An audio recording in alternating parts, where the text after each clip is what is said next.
Millions of people regard the Kaba as the holiest place in Muhammadan Islam. What in reality is the Kaba? In Arabic, it means a cube, stele, Bet El. The historical records show no evidence whatsoever that it was at any time but a house of idolatry, and was never associated with monotheism until the advent of Muhammad.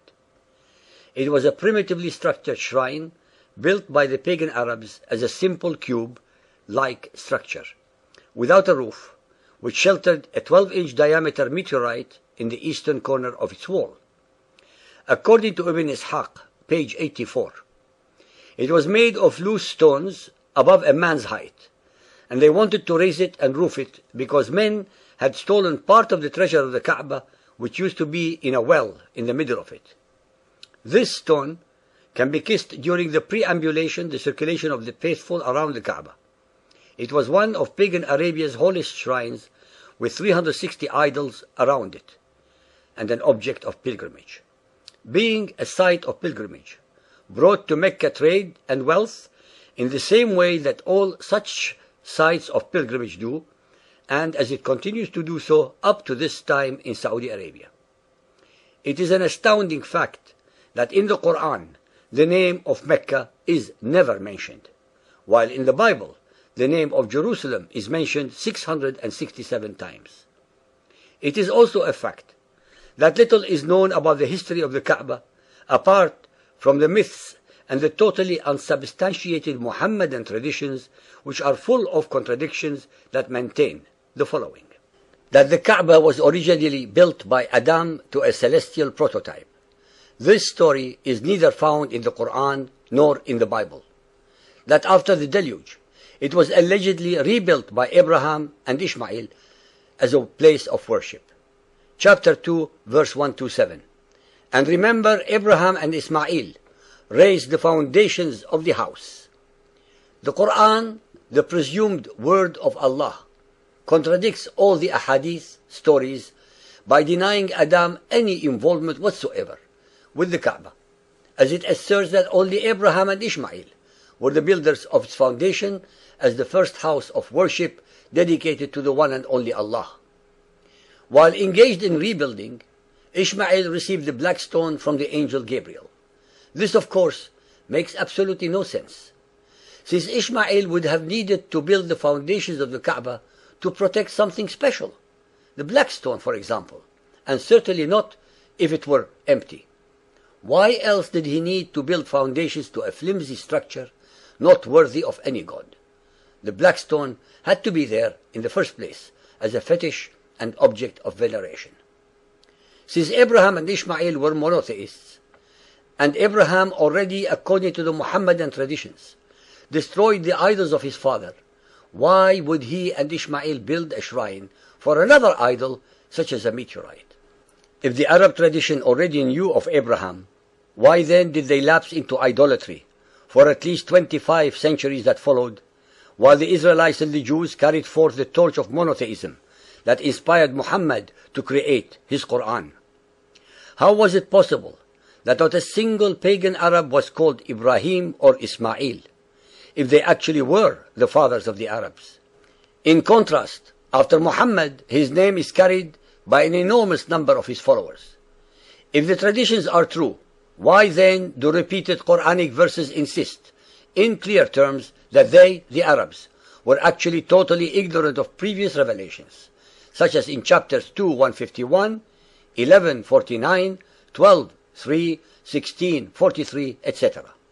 It is imperative that we make clear even the obvious, that the alleged Arabian traditions contradict everything written in the Bible regarding Abraham and Ishmael, since according to the Bible, neither Abraham nor Ishmael knew a God called Allah. They never traveled south to Arabia. They never knew any place called Mecca or structure called Kaaba. They never built the foundations of any structure. They never heard of or knew any messenger called Gabriel. Every single item in both the Quran and the Hadiths regarding Abraham and Ishmael are lies and deceptions. Centuries before Muhammad, most of the rituals of Muhammadan Islam were already practiced by the pagan Arabs, such as pilgrimage, circumambulating the Kaba, calling the names of their idols, kissing the black stone, prostrating, running between the two hills Safa and Marwa, venerating Zamzam, fasting, wearing white clothing, etc., etc., etc. In reality, Muhammad simply incorporated all the pagan rituals, traditions and fetishes of the pagan Arabs and Islamized them to give his cult legitimacy, a sense of identity and an image of uniqueness, so that he made it easier and less stressful for his brother Arabs to move from idolatry and paganism to his brand of monotheism by continuing the practices of their pagan fathers. In short, all Muhammad did was merely to obliterate the pagan representations of the idols without abolishing the pagan practices. Muhammad's quarrel with his Quraysh tribe was not because they did not believe in Allah, which they obviously did, but because they associated other gods and goddesses with him. The same Muhammad who went into paroxysms of rage and disgust that filled the Quran at the idol worshipping of his tribe, the Quraysh, did not hesitate for one moment to incorporate every facet of their traditions and fetishes into his new cult without shame or remorse. During the whole period of 23 years that he used to fulminate and attack his idol-worshipping Quraysh tribe, Muhammad prayed in the Kaaba with them, while it was full of pagan gods and goddesses. His hypocrisy knew no bounds.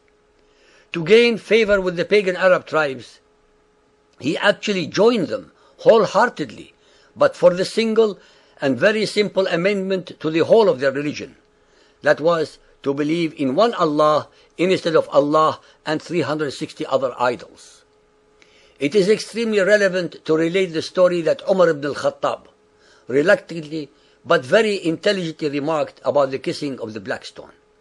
In Bukhari Hadith 2.667, he remarked, "I know that you are only a stone, that neither helps nor hurts. And if the Messenger of Allah had not kissed you, I would not have kissed you." Then he kissed it. It is very revealing that although Umar knew that the gesture was empty and false, he nonetheless copied Muhammad in kissing the stone. Just like Umar, billions of Muhammadans had followed and continue to follow their spiritual leaders in this shameful practice of venerating what was and continues to be a pagan ritual.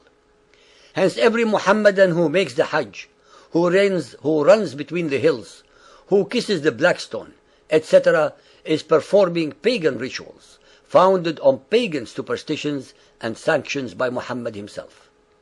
What is important to point out is that most of the same Muhammadans who incessantly assail and assault the paganism of the Christians do not even know that the entirety of their traditions and fetishes are based upon the paganism of the ancestors of the Arabs.